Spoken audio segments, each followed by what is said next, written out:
Well, again, welcome to our work from home training. Really, it's designed. We have a lot of clientele that are working from home, and there's been a big shift. We've done several training sessions for clients about working from home, the suggestions, techniques to increase productivity, security concerns, way to mitigate security. It's hard to believe it's been about 2 months since the massive shift has taken place, and yet there's still a need to get this ebb and flow of working from home and address some security concerns. There was kind of a shift all of a sudden. How quickly can we get people working from home through this pandemic? And now that there is a somewhat of an ebb and flow, we're hearing from several of our clients. Now it's okay, how can we make sure that we're doing this the right way if we're not already? So today we're going to cover some of those security tips, some suggestions for you. And whether we're going to reopen very soon or not, we don't know.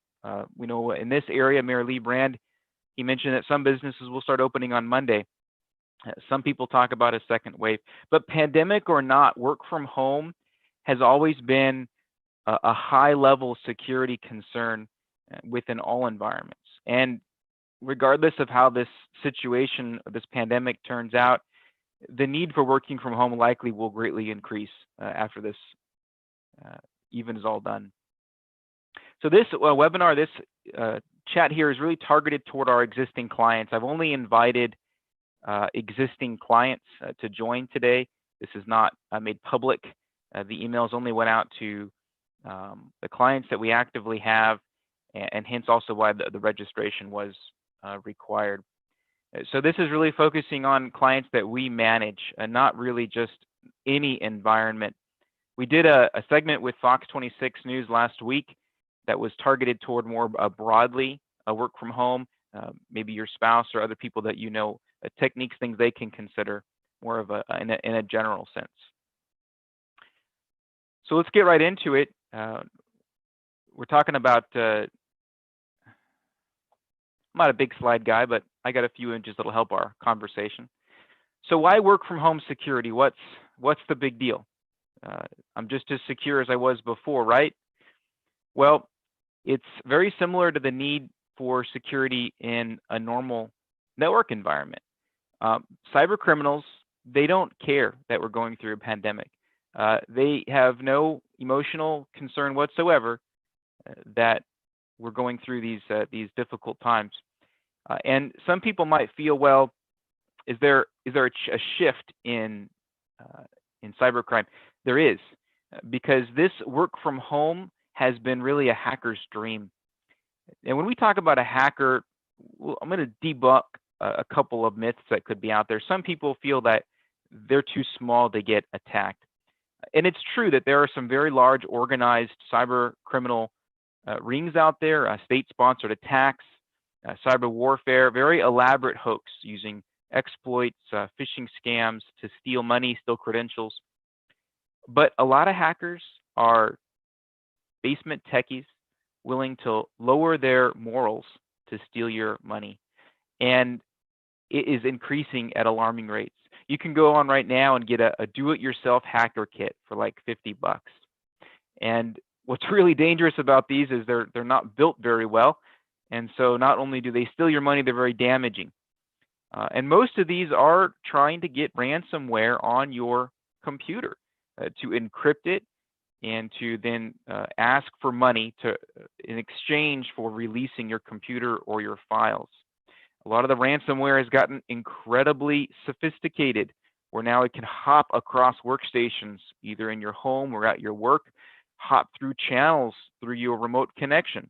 See, when you work from home, it's like you create a back door into your network, and we're going to address some of those challenges and how we can mitigate them. Another thing that the cyber criminals are looking for is your credentials. They want your credentials. They want your username and your password to your computer, your bank account, your financial sites. That is a very lucrative way to steal and to make profit from cybercrime. So those are the two primary ways. Now we think, okay, what's the big deal? this whole thing about credentials. I hear this all the time. It's just a password. Well, I'll grab my keys here, and you might have heard me explain this before, but our credentials, our username and our password, it's like our keys. If you had the keys to my home and my alarm code, you could go into my home anytime you wanted. You could search through what's there and I wouldn't know it. You could plan out exactly how you wanted to steal whatever you wanted to, and I wouldn't know it. And so often nowadays, hackers are stealing your credentials. They may not directly attack you at that moment, but they're watching. They're watching for an opportune time. As an example, we had a client where they were corresponding with a vendor. Actually, they were corresponding with a customer.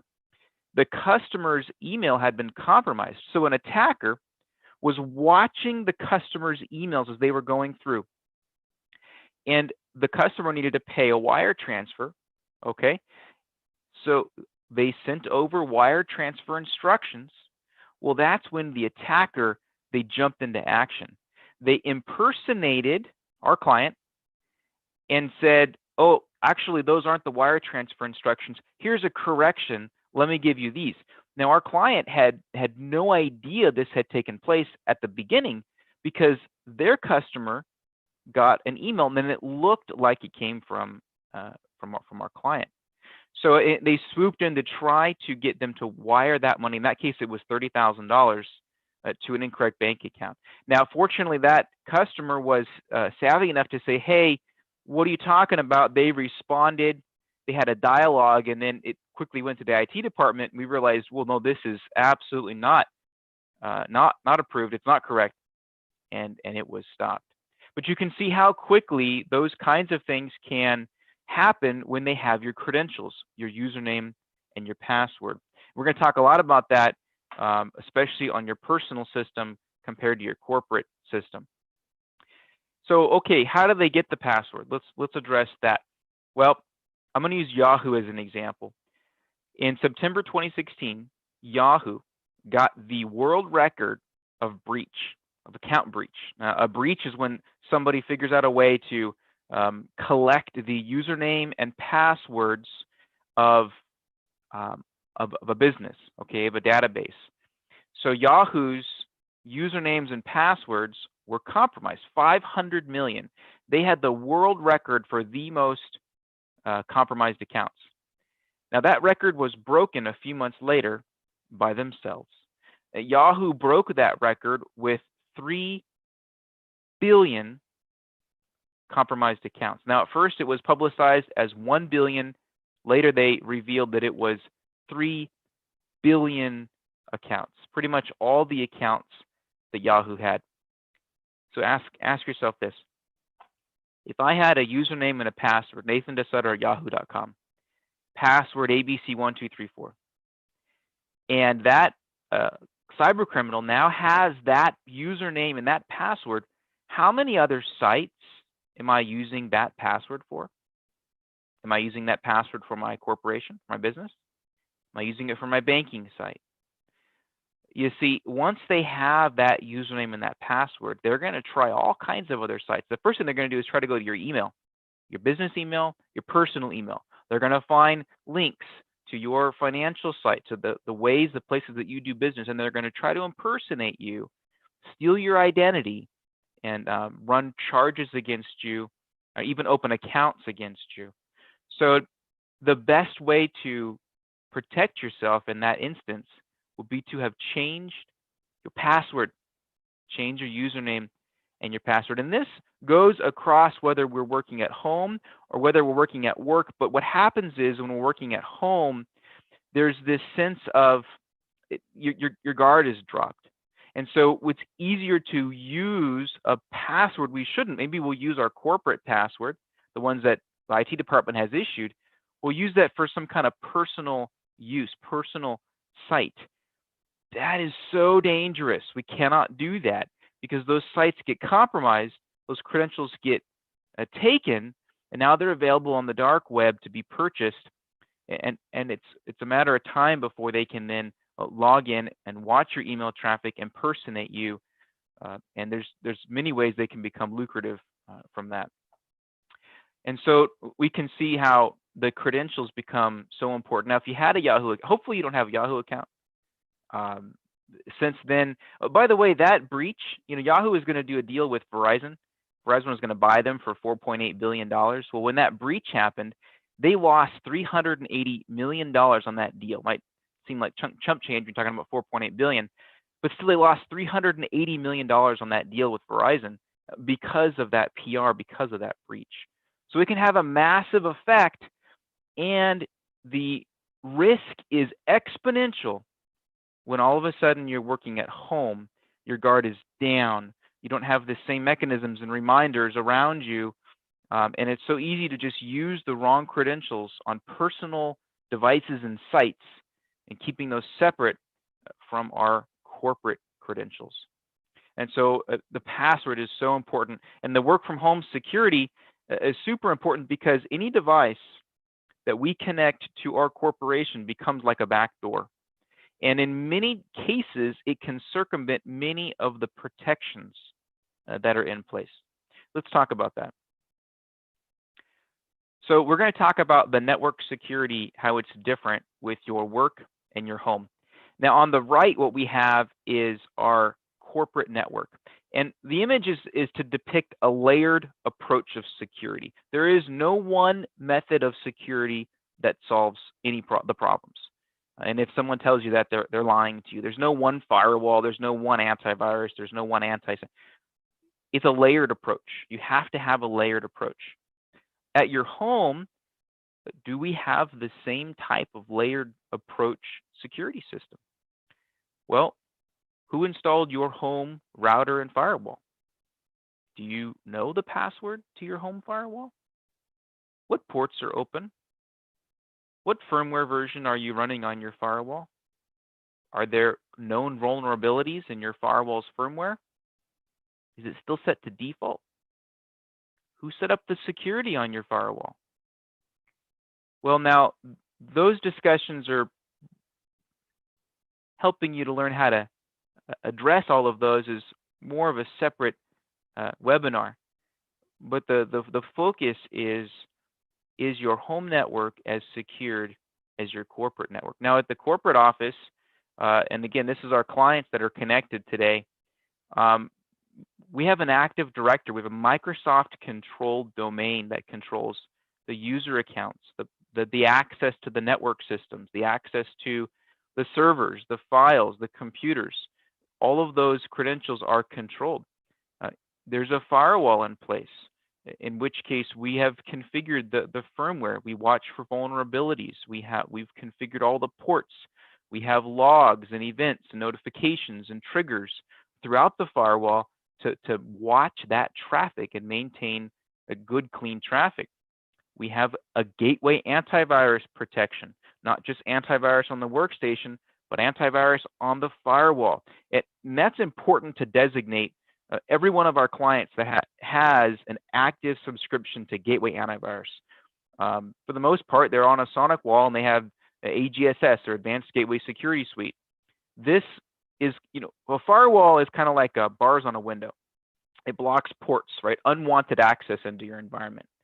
But who's to stop someone from walking right in your front door in an open office environment and rob you, to go in at gunpoint? Well, there's not, because your door's wide open. Your windows may be closed, you're locked, and your window bars may be on, but your front door's open. And so a gateway antivirus is like a security guard standing at the front door, monitoring the traffic that goes in. So again, do we have that in our home network environment?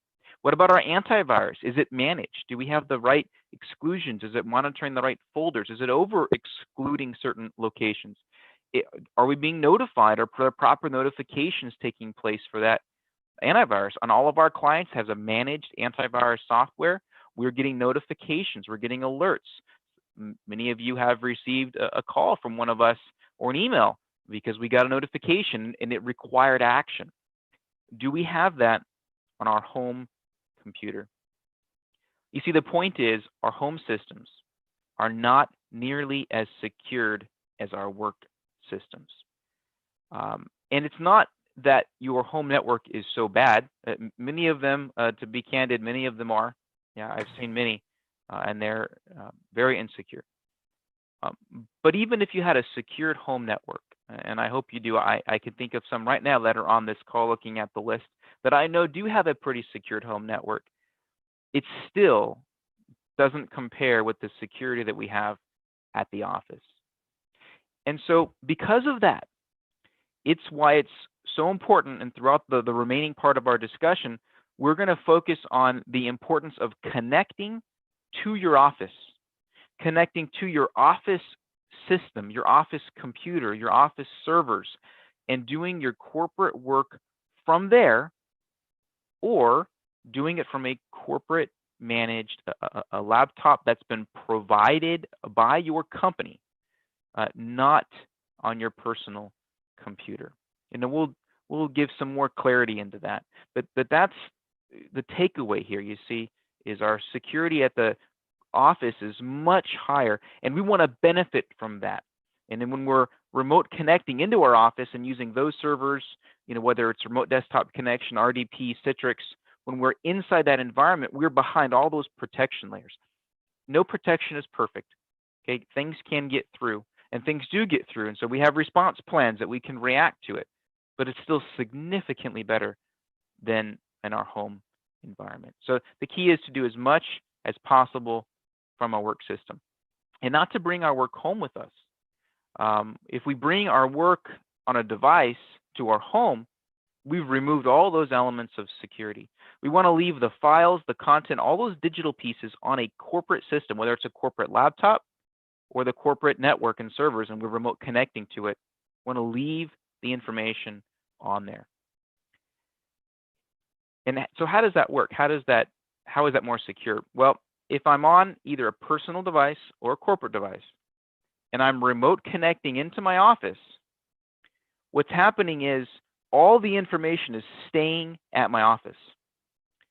All I'm doing is having a screen, keyboard, and mouse control on my local computer at home, whether it's a personal computer or corporate computer. See, just the instruction sets and the view is transmitted. No data, no files, no information is actually placed on our home or personal system. And so again, whether it's Citrix remote desktop, or you're maybe connecting to Citrix and then to your desktop at the office, or you're connecting to a remote server, again, you're kind of reaching out and using that equipment. So we talk about data protection, talk about the files and where they reside and what happens when they're on our local system.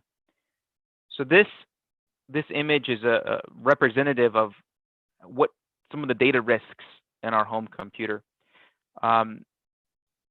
Unfortunately, many people have this mentality that, well, I'll just get a flash drive, pop it in my work computer, dump some files on there, and take it home. Well, many of times we have worked with clients where that has happened, and that file, that thumb drive, becomes infected on their home.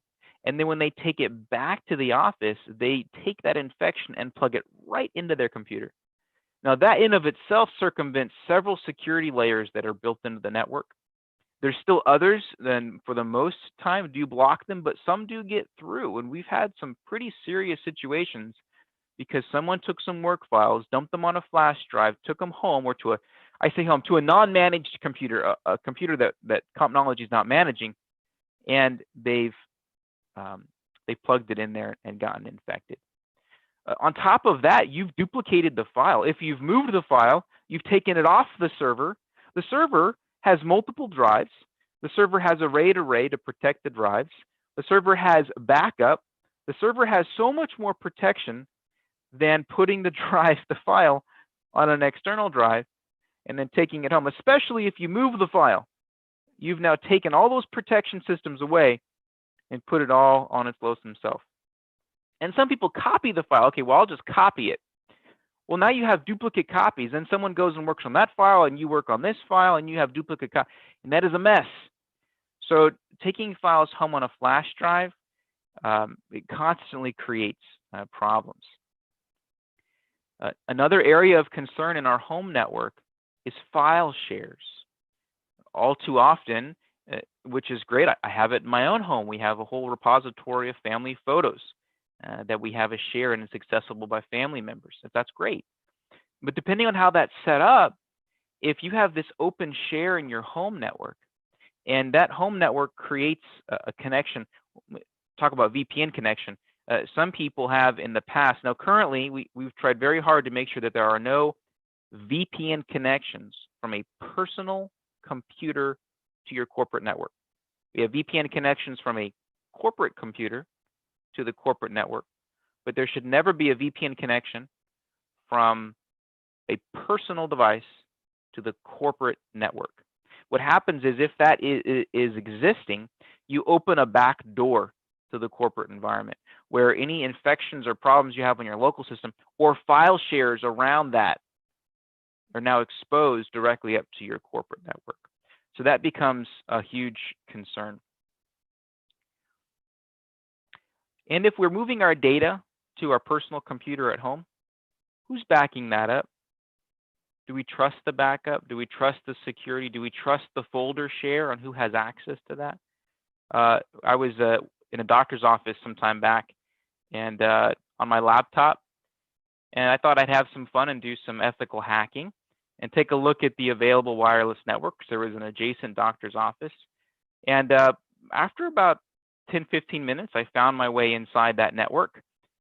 There were file shares, folder shares with HR information, financial documents, printers. So I took the liberty to create some files, some warning notification files, placed it right on the desktop of those computers. I even printed a document right off their printer. Well, moments later, I walked into that office because I knew I had created quite a scare, and I let them know, hey, this isn't good. So when we gave them some suggestions, but the point is, how's our home network when it comes to that? Do we have those same risks? Well, there's a good chance that we do. And again, not that I'm going to talk today about all the ways to secure your home network. That's a different conversation. The point is, the home network can be much less secured. And so how do we treat that data? We don't want to just take data from our corporation and stick it down there in our home. And what's terrible, I see people do this, and it's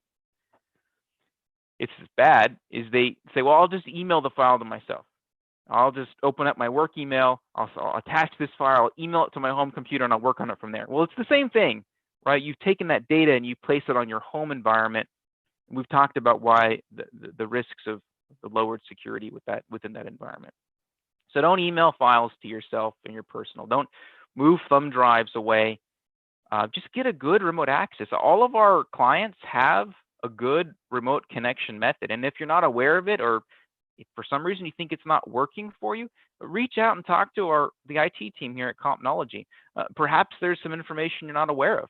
Perhaps there's some better methods that you don't know and that we can help train you and teach you. And we'd love to do that. We want to help you be productive.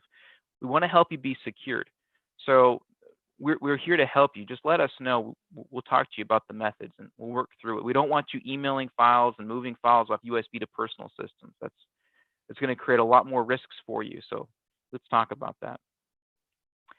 Now, some people have taken their personal laptops and they've used them as their work tools. And then they take it back to the corporate office. And what they've done is they expose the corporate office to anything that could be on that personal system. I'll give you an example. We had a client, the CEO had visited very trustworthy financial sites at home on a laptop. Well, these sites had been, unfortunately, had some malvertising on the sites that led them to those financial sites. Well, malvertising allows an image to infect a computer. It was really, really nasty for a while. Well, he had become infected with a dormant ransomware, and it sat there on his laptop, and he didn't know it. Didn't go wild. When he came into the office the next morning, 9-something in the morning, that ransomware activated, and it started reaching out to all the shares that he had access to, and it started encrypting all those files. 170,000 files had become encrypted. It took down their ERP system. It took down um, the financial documents, HR documents, and it all came from the laptop was at home, less protected, became infected, went to the office. So if we bring a device to the office, especially a personal device, that user account has access to all kinds of network resources, but the device is not managed. The device is not managed. The personal device is not managed. You can start to see the risks that get created. So let's talk more about that, the difference between a work computer and a personal computer. As we mentioned at the outset, if you think that cyber criminals are sensitive to this global pandemic, are mistaken. In fact, they're using this as an opportunity to play on the fears of people. And that's why we say that work from home, this big major push, has been a hacker's dream. And so the ideal thing is to have a separate work computer than your personal computer. And for some, they can't do that. They don't have a work computer. They only have a personal computer. And even for some, we've specifically told you you can use a personal computer. But again, in that context, it's because you are remote connecting to the office, right? To use all the office resources from a personal computer. Even so, we see so many times that the computers do not have a password, or they don't have a decent password. And that's a big concern. We want to make sure that our personal devices, our personal computers, have a password, something to protect them from anybody just jumping on that system and attacking it. And we talked about passwords early on, the importance of passwords. Now, I know it's easier said than done to have separate devices for work and personal. And if you can't, if you have a personal device and you're using it to connect to the office, it's so important to create boundaries, carve out some boundaries. Be careful. You don't want to just leave that connection to the office open in a room where other people are coming in. I mean, it's your family and you trust them, but things can still be exposed or accessed or touched that shouldn't be. I know, especially when I had younger ones, it'd come in. The cat can come in, chomp on the keyboard. And we've seen some crazy things happen on remote sessions because of animals. Even so, we don't want to leave an active connection to the office up on our computer. We want to lock the screen. Hit Windows key L. Lock the computer when you get up and walk away. This personal computer that becomes this connection to the office, or even your office computer at home, just lock the machine. It protects it from being something seen that shouldn't be, from something being done that shouldn't be done. Especially the case if you happen to be in a situation where you have roommates or other people in your home. We don't want to use our personal computer for any other work items except that remote connection, you see. And if we have to use our personal computer, why not have multiple user accounts? Why not make sure that one of the things I see is people have these personal computers and they're just switching between their Citrix webpage or their remote connection and their kid's homework. And their kid will use it for 5 minutes and they'll use it for 5 minutes. Bad idea. Get the kids a Chromebook or get them a low-cost Windows 10 laptop. Or if anything, take your personal computer and create multiple user accounts. Create an account for the kids so they go on there. So if they infect that system, it's a much less risk that when you log in and use that computer, that somehow that infection couldn't be spread out. So multiple user accounts will help tremendously. And so we don't want to put work files or work connections, as far as VPN, on a personal computer. And we don't want to use work computers for personal needs. And so that creates a mindset as well. Sometimes we're remote connected into the work and it's full screen. Well, then we have some personal things to take care of, pay a bill, check a map, a website, whatever it is. Close or minimize that remote session. Get on that local computer and do that work. Don't do personal of any kind on the work system. Keep that on your personal system. And we're going to talk about a couple of things that make a big difference in our work on our personal computer. Um, First one's going to be software vulnerabilities. Now, every software has bugs. Every software has flaws. When they're serious enough and when they're exploited, a hacker can manipulate data and commands, and they can cause a software bug to do the dirty work for them. They can steal credentials, they can steal personal information, personal data. And so the more software you install, the more vulnerabilities you introduce. Now at work, on your corporate system, and we have an agent that sits on those computers, and it is aware of the software and the versions. And we can blacklist and whitelist software that we've known has become a risk or that's become safe. We can see the versions. As an example, Zoom, the very tool we're using right now, not too long ago, it had a security risk. There was an exploit in the program that would allow an attacker to give you a specially formed link, and when you click on it, it could steal the user credentials of that computer. It was nasty, and Zoom got a lot of attention in the news. Well, Zoom fixed it within, I think, 48 hours. Very quickly, they fixed it. They patched it. Did you get the patch? Well, you got an email from me if your corporation uses Zoom, and you probably got a follow-up from Sydney about making sure it's patched. But how do we know that it's patched? Well, our agent looks at all the software versions on all the computers in your corporation. Are we doing that on your personal system? No. What versions of software and vulnerabilities do you have on your home computer? I don't know. But I do know what you have on your corporate computer, and I do know how to protect that one. So again, another reason why we want to use our corporate computers, or if we're using our personal, to remote connect and use our use the corporate computers or servers.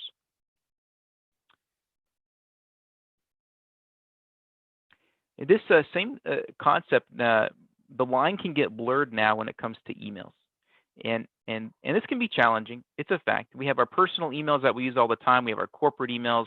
Sometimes we even have multiple email accounts, and we're bouncing around, and we're in our remote connection. We're on our local computer, and we're bouncing around. Sometimes we get lazy, or for other reasons, we decide that we're going to just use our personal email for business use. Well, let's not do that. Not only does it look very unprofessional, you're exposing business transactions to the security of your personal email.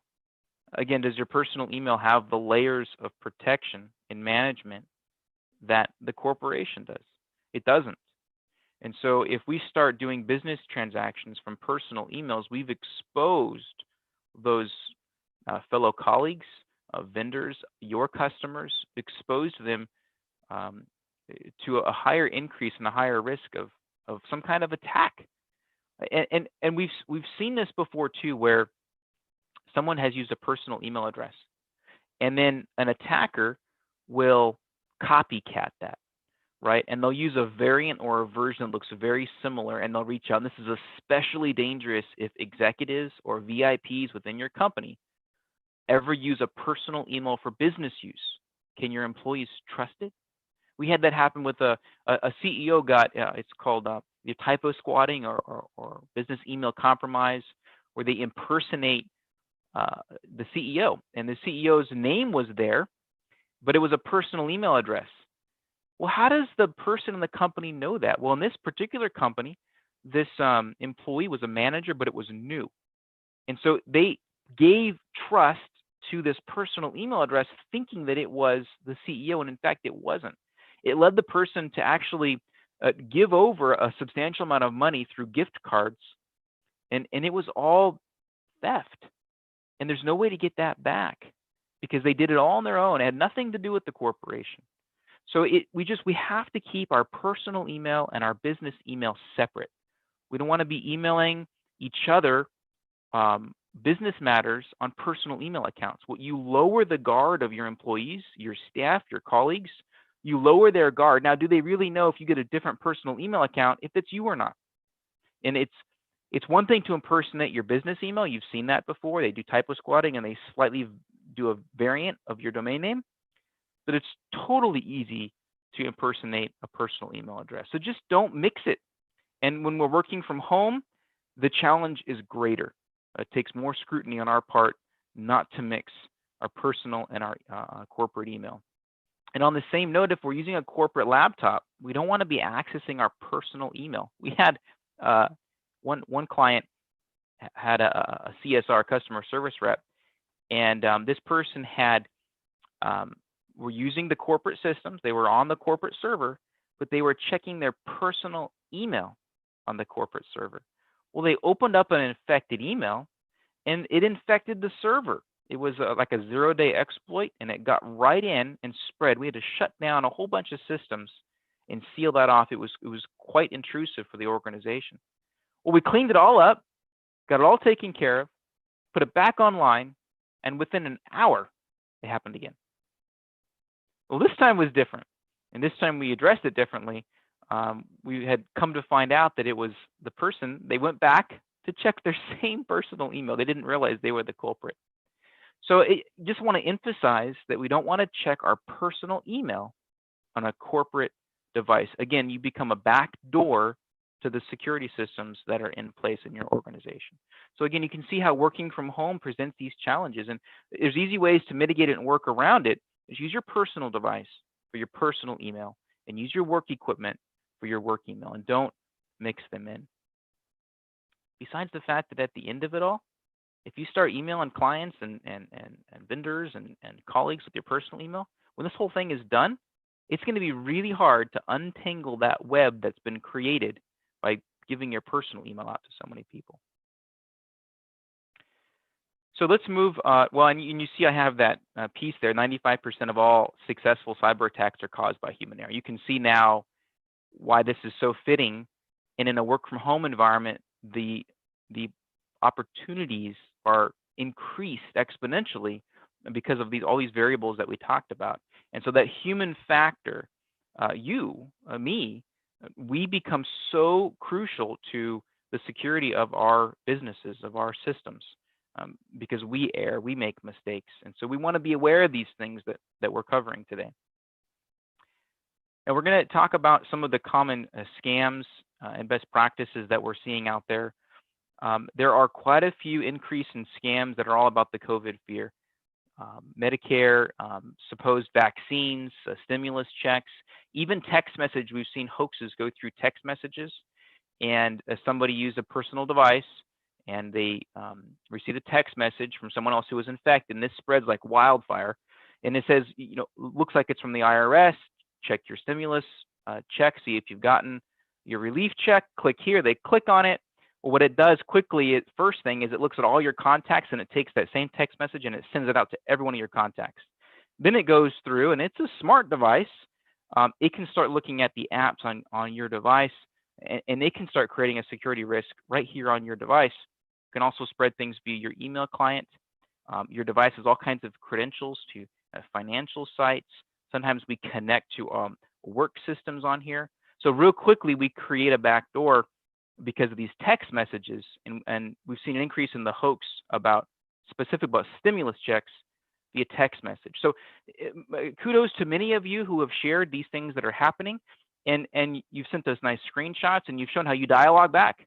Hey, are you sure? What are you talking about? Ask them, call them, text them, reach out to them. If it doesn't sound right, it's probably not right. Now, some of these cyber criminals are really, really brave, and they will correspond with you, but you can usually tell either by their familiarity with the language or just the tone of the person. You can tell it's not who you think it is. So don't risk it. Don't risk it. Don't click the link. If in doubt, whether it's a text message or an email or a website, don't click the link. And we're seeing a rise in this business email compromise, where they will impersonate your corporate email account and get people to think that it's a CEO or some kind of VIP. Many of you, we've had these conversations several times, and this is only increasing because the cyber criminals are preying on your fears, and they're preying on this different mindset when you're sitting at home. You don't have the same awareness factors that we do at the office. We start to kind of have a different thinking patterns commonly. And so our guards go down. And so these business email compromises find a lot more success. Don't click it. And a lot of our clients, we've enabled this piece that's an external email external sender warning, where it adds like this yellow tag if it comes from a manager or a VIP. If it has a name similar to theirs, many of you are familiar with that. That's helped many of you immediately know that this is not a safe email, or at least to give it a lot more scrutiny. So again, kudos to many of you who have given these emails the scrutiny that they really deserve. And we talked about the business emails. We covered that in depth. So I'm going to have one screenshot that I want to show you. This is a document. And what I want to point out on this document is the link here. Now, this document came in as a PDF. So the person received an email. It said 8x8 proposal on it. They opened the email. It had this PDF file. They opened the PDF file. It looked legit. But when they clicked on the download now button, and what it did is it opened up a web page. Now, this can do all kinds of things. What it commonly do will open a web page where they want you to enter credentials, username and password. They're harvesting usernames and password. And what do? You put in a username and password. Oh, that didn't work. I'll try another one. Oh, that didn't work. I'll try another one. And the hacker's sitting on the other side saying, oh, this is great. I'm just sitting here collecting all the usernames and passwords you possibly could use. They're harvesting. So don't do that. If a couple don't work, stop and think and look at the address bar. In this case, what I wanted to point out is when you mouse over the link, and you all can do this right now, incorporate this, whether it's personal, business, you can incorporate this tactic. Mouse over the link, and a lot of times the address of the web page shows right there. You see that link says https://ourgirlfriends.com. That's not 8x8. Okay, I don't know where that is, but don't go there. So we can just use that method and we can do it right now. Hover over it, look at that link, see where it goes. Just use some logic and say, it doesn't look like 8x8. Don't click it. Don't click the link. You can forward it to IT. You can just delete it. Some of these things come in, you can just purge them. We do appreciate being notified, and it's because if we receive it from several people, it might triangulate a need to inform staff or maybe take a deeper look at something. So we have no problem with you reaching out and just checking. Hey, I'm not sure. Not quite sure about this. I'll tell you, about 70, 80% of the time, you're correct. It's not safe. You email us and say, I don't think this is safe. We're acknowledging that it's not safe. But about 20% of the time, it is safe. So do you want to take that risk? We're here to help. We're happy to double check it for you. And sometimes we even have to go deeper. We even go into the email logs, the firewall logs, and we look at the source of it to validate whether it's legit. And then you can always respond and ask the person, again, correspond with them. So in summary, here's a couple of key reminders, and this is our last piece before we check any questions. Only do work on work computers, whether it's a corporate managed laptop that's been given out, or you're connecting to your business servers or your business computer. Only do your work inside those environments. Do not use corporate email and files and programs on your personal computer. Don't use personal email and programs and files on your work computer. That will become one of your weakest links if you do that. Treat every email like a knock at your door at 2 a.m. And you've heard us preach that many times. That has not changed. And none of this was meant to scare anybody. It was meant to inform you. We want you to be educated. We want you to be empowered. We want to inform you so that you can be a good human firewall, as you see in this picture depicted. We want you to be a good human firewall. We can put all the security mechanisms out there, but it comes down to you. It comes down to me. It comes down to what we click on and to what we actually do with that email or text message or website that we go to.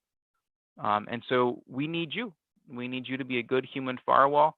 And when we work together, we can help keep your environment secured, and we can keep, even through this whole work from home initiative in this pandemic, we can help you guys stay secured. So we appreciate your time. We're glad that we have quite a few in attendance, so that's fantastic. We thank you so much. And there's a couple of questions that came in. Let me pull those up.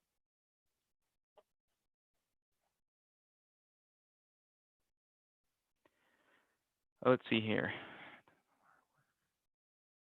Well, the question was, does not work on our iPhone or tablet. I'm not quite sure what you mean by that, but you can reach out and we can help you with that specific question. Okay. Oh, so yeah, in our homes we have a lot of smart speakers. This person's asking if there's a risk with smart speakers. So I'll say that we have smart speakers in our home. They're great. They're awesome. They're a lot of fun. They're in almost every room except the office. Those devices, they're smart. They listen. They listen. If those devices got compromised, if the accounts that those devices are listening to got compromised, and there's been a lot of stories online where stuff like this has happened, then those audio clips of listening to every conversation could be compromised. And if you're on the phone with a financial company, reading off all your social security number, your date of birth, your mother's maiden name, and all, credit card number, and all this stuff, it's recorded. The smart speakers are recording everything. They're listening. So I would never have one of those in my office, maybe in a break room, but I would not have one in my office. If I do, I unplug it. If I have to call the bank, I unplug my smart speaker. I'm not going to be too safe there. I'm going to be careful.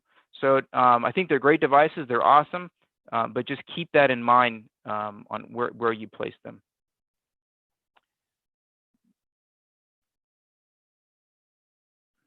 And this person's asking, is it really necessary to lock my system? Yeah, it's necessary to lock your system. You'll find, and even in many handbooks, policies, it's even in the office, it's a good habit to be in to just lock your computer.